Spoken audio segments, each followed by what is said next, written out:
Hello जोहार सभी को जोहार। नमस्कार सभी को। झारखंड सचिवालय की तैयारी में लगे रहिए। झारखंड सचिवालय में हम लोग खोरठा भाषा को लेकर के चल रहे थे, खोरठा भाषा की तैयारी कर रहे थे। तो खोरठा भाषा में हम लोगों ने एक बुक को लिया था, आँखें के गीत। आँखें के गीत जो श्रीनिवास पानूरी जी द्वारा लिखे गए हैं, और इसमें 72 कविताओं का संकलन, आने 72 कविताएँ हैं इसमें, और सभी के अर्थों को हम लोग जान रहे थे। उसके बाद इसमें MCQ भी तैयार किया जाएगा, जो कि आने वाले एग्ज़ाम में किस तरह के क्वेश्चंस पूछे जाएंगे वो पता चल पाएगा। इसके पिछले वाले वीडियो में हम लोगों ने 45 कविताओं को देख लिया था, उसके अर्थों को जान लिए थे। आज के इस वीडियो में हम लोग देखने जा रहे हैं कविता नंबर 46 से, और फिर आगे इस तरह से जारी रहेगा। इसके भावार्थ को जानेंगे कि श्रीनिवास पानूरी जी अपने कविता के माध्यम से लोगों को क्या संदेश देना चाहते हैं, और ये संदेश हम लोगों को याद रखना होगा ताकि हम लोग एग्ज़ाम में इससे पूछे गए रिलेटेड क्वेश्चंस को बना सकें। तो चलिए शुरू करते हैं अपनी आवाज़ में। इस कविता को पहले सुन लेते हैं। कविता नंबर 46, एखनू रात बाकी है। तो इसको पहले हम लोग अपनी आवाज़ में सुन लेते हैं, फिर इसके भावार्थ को जानेंगे। तो चलिए शुरू करते हैं। एखनू रात बाकी है, खींच पैंचिया जाकर साखी है। एखनू आंधरे डूबल है पथ, एखनू ज्ञानी सब जाएग जाएग सोचत, कैसे बिहान आवत। एखनू देखे हे रामू मीठा मीठा सरगे के आस, जहाँ जाए के मोरल बाद सुख है करत बास। आय जो मनुष्य की आगू ओह जुनो की है, एखनू रात बाकी है। राती गोंदी चांद तारा, आय जो गावे गीत, डाइक डाइक सारा रात सिखवे मानुष के रीत। प्रकाश राज के बांधे खातिर सांझे हाथें राखी है, सांझ के हाथें राखी है। एखनू रात बाकी है, खींच पैंचिया जाकर साखी है। एखनू आंधरे डूबल है पथ, एखनू ज्ञानी सब जाएगी जाएगी सोचत, कैसे बिहान आवत। एखनू देखे है रामू। अब चलिए इसके अर्थों को जानते हैं। कवि श्रीनिवास पानूरी जी इस कविता में क्या बता रहे हैं। तो कवि श्रीनिवास पानूरी जी बता रहे हैं कि यह जो है एक रहस्यवादी और प्रगतिकामी कविता है। ये कविता जो है एक रहस्यवादी है, इसमें रहस्य छुपा हुआ है, और प्रगतिकामी आने लोगों की प्रगति के बारे में बताता है। फिर आगे बताते हैं कि यहाँ रात अंधेरे का विनाश का प्रतीक है, तो सुबह विकास का रोशनी का। मतलब इस कविता में जो अंधेरे और सुबह का जो प्रतीक जो मतलब शब्द यूज हुआ है, तो ये अंधेरे का यहाँ बता रहा है कि विनाश का प्रतीक। अंधेरे शब्द का यूज जो है सो विनाश का प्रतीक के लिए हुआ है, और सुबह जो है इसका शब्द, इस शब्द का विकास का रोशनी के लिए हुआ है।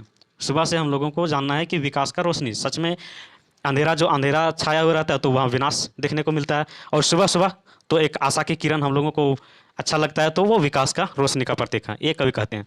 फिर आगे कहते हैं, कवि कहते हैं कि अभी भी लोगों में यह चेतना नहीं आई है कि यह धरती ही सत्य है। कवि का कहना है कि अभी भी बहुत सारे लोगों को ये समझ नहीं आया, ये चेतना नहीं आया है, आत्म तत्व का विकास नहीं हुआ है कि यह धरती ही सत्य है और परलोक मिथ्या है।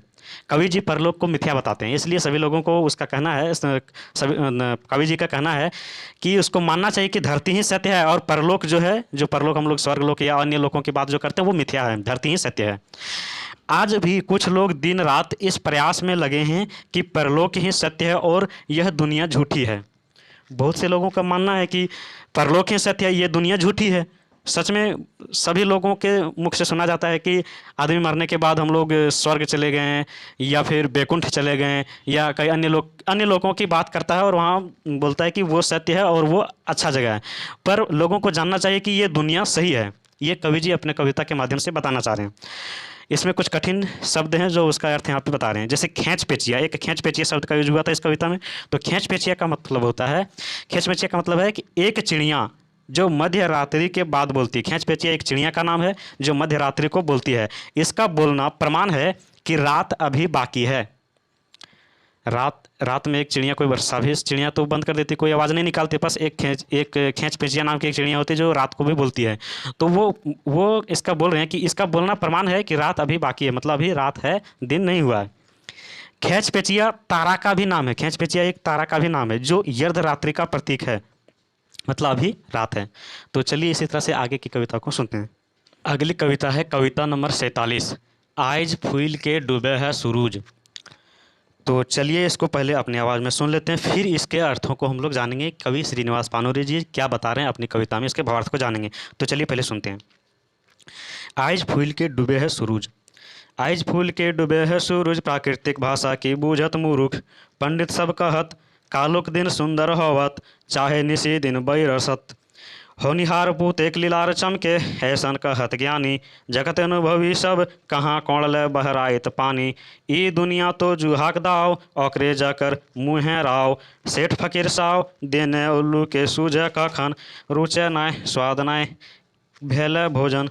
मन लागे ऐसन उपाय चाही, लाख लाख के बल वीर्य पुष्ट बाही, किंतु बुझत कहाँ राही। हे सुनत की कहे भाविक भाषे पुटुस, आज फूल के डूबे है सूरज, आज फूल के डूबे है सूरज। प्राकृतिक भाषा की बूझत मूर्ख, पंडित सब कहत कालुक दिन सुंदर होवत, चाहे निशी दिन बरसत। अब चलिए इसके अर्थों को भावार्थों को जानते हैं। सूर्य का फूल कर डूबना अर्थात चमकदार रोशनी के साथ सूर्यास्त होना इस बात का संकेतक है कि चाहे तो भारी वर्षा होगी या मौसम खुशनुमा होगा, ऐसा अनुभवी जन मानते हैं। बहुत लोगों का कहना होता है, बहुत लोग जो अनुभवी होते हैं, जो बहुत दिनों से एक चीज़ को देखते आ रहे हैं, उन लोगों का मानना है कि सूर्य का फूल कर डूबना, सूर्य का फूल कर डूबना कहने का मतलब थोड़ा ज़्यादा चमकदार रोशनी होने के साथ तुरंत मतलब एकाएक जब थोड़ा अंधेरा छाने लगना और चमकदार रोशनी के साथ सूर्यास्त होना, ये सब चीज़ है ना। तो ये जो इस तरह से होना, ये बात का संकेतक है कि चाहे या तो भारी वर्षा होगी, यानी अगले दिन से चाहे भारी वर्षा होगी, या तो मौसम खुशनुमा होगा, एकदम अच्छा मौसम होगा। ऐसा ये अनुभवी जन मानते हैं, इस तरह से अनुभवी जन का कहना है। यह प्रकृति का संकेत है। सूर्य का पश्चिम में चमकना पश्चिम में वामपंथी प्रगतिशील आंदोलन की सफलता का भी द्योतक है। ये प्रकृति का संकेत है। सूर्य का पश्चिम में चमकना, जब सूर्य पश्चिम में ज़्यादा चमकता है तो पश्चिम में वामपंथी जो होते हैं वो प्रगतिशील आंदोलन की सफलता का भी होता है। वामपंथी लोगों के लिए प्रगतिशील आंदोलन की सफलता है। और कवि आशावित है कि भविष्य उज्जवल होगा, और ये सब चीज़ सोच करके कवि आशा होता है, आशा उसको रहता है कि भविष्य अब जो है सो उज्जवल होगा। इस कवि पुरुष की भावी भाषा को कौन समझता है? ये कवि श्रीनिवास पानूरी जी बता रहे हैं। तो लास्ट ये बता रहे हैं, अंतिम में सोच रहे हैं कि ये जो हम लोग जो सोच रहे हैं, हम जो सोच रहे हैं, मेरा जो सोचना और कहना है कि आशावित है कि भविष्य में उज्जवल होगा, तो इस कविता के भावी यानी कि पहले की भावनाओं को, पहले की इस भाषा को कौन समझता है? इस तरह की भाषा को आजकल कोई समझने के लिए तैयार नहीं होते हैं। इस कविता का कुछ मुख्य अंश देखिए, इस तरह से दिया है। ये दुनिया तो जुहाक दाब, औकर जाकर मुँहे राव, जो कि हम लोग कविता में सुने। अगली कविता है कविता संख्या 48। कविता नंबर 48 में है आज है आकाश है नतून मेघ। नतून का मतलब होता है नया। तो कवि श्रीनिवास पानूरी जी इस कविता में देखिए क्या बता रहे हैं। तो सबसे पहले इसको हम लोग अपने आवाज़ में सुन लेते हैं, फिर इसके भावार्थ को जानेंगे। आज आकाश है नतून मेघ, आज आकाश है नतून मेघ, धरती नतून पानी, नित नतून के स्वागतें लागल है ज्ञानी, किंतु नतून के नामे पापिक देही आएग, गरज गरज कहे है रागे लाल आँख।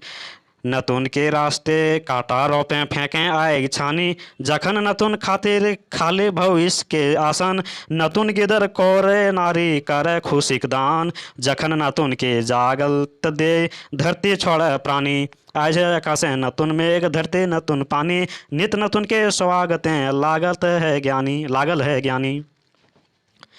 तो यहाँ कुछ कुछ जो इम्पोर्टेंट वर्ड है उसको बता देते हैं। जैसे नतून का मतलब होता है, जो बताएं इसको बोलते हैं नया।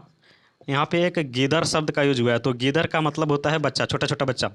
छोटा बच्चा लोग को बोला गया है गिदर, छोटा बच्चा या बच्ची, छोटा बच्चा या बच्ची को गिदर कहा गया है।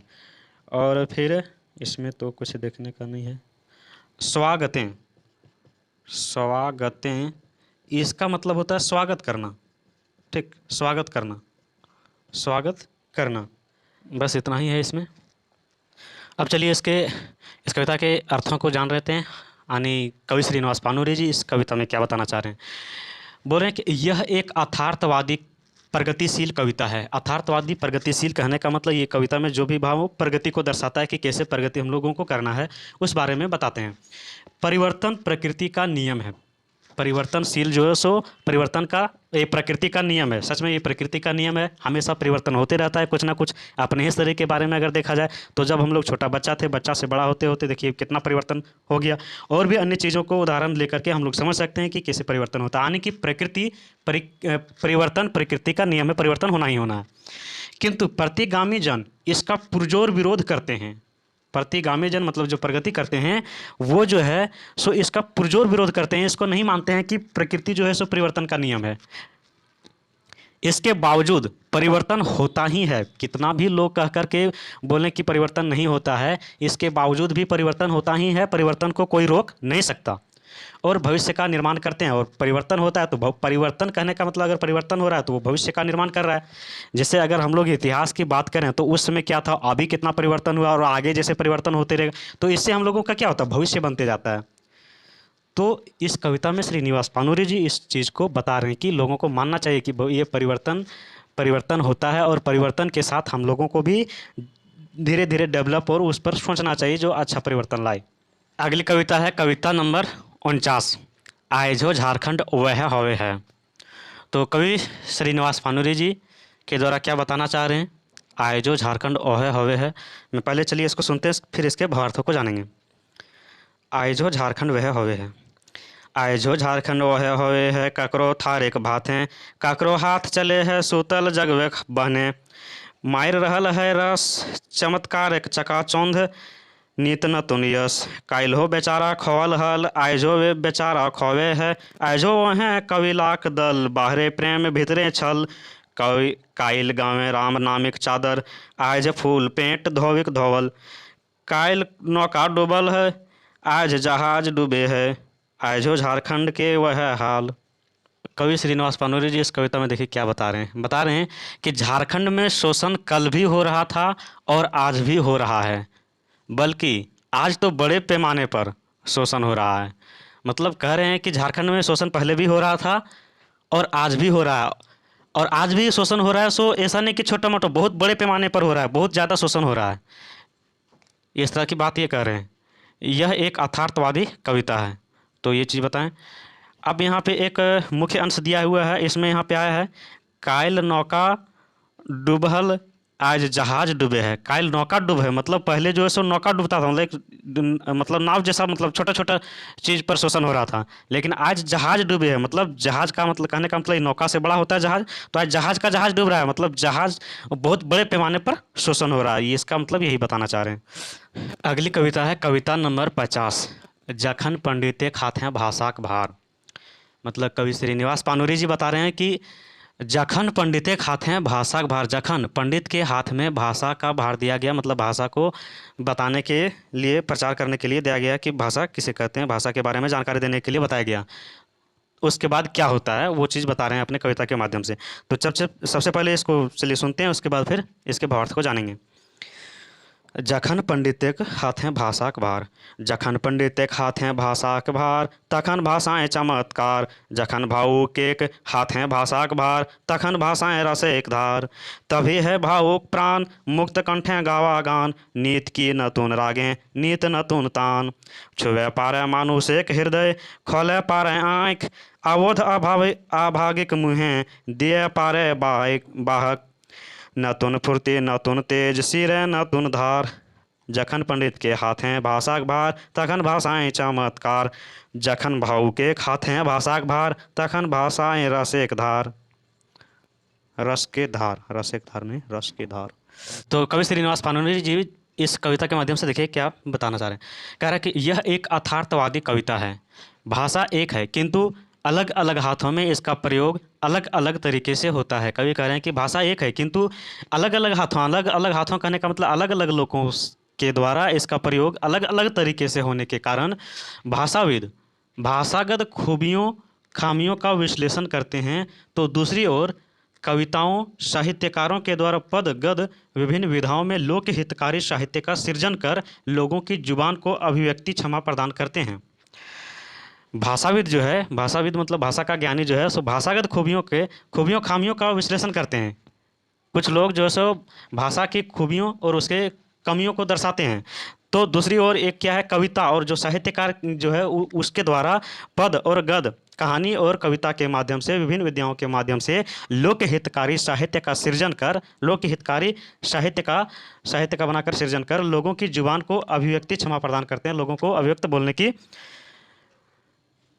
बोलने की क्षमा प्रदान करते हैं। पंडितों की तुलना में कवियों की जिम्मेदारी गुरुतर होती है। यहाँ भाषाविद या तो भाषा जो है सो अलग अलग हाथों में पड़ जाने का मतलब यहाँ बता रहे हैं। एक पंडित लोग जो भाषा को बताते हैं, भाषा के बारे में बताते हैं, और एक दूसरा है कवि लोग जो अपनी कविताओं के माध्यम से या साहित्य का सृजन लिख करके या फिर कहानियों को लिख करके जो लोगों तक पहुँचाते हैं।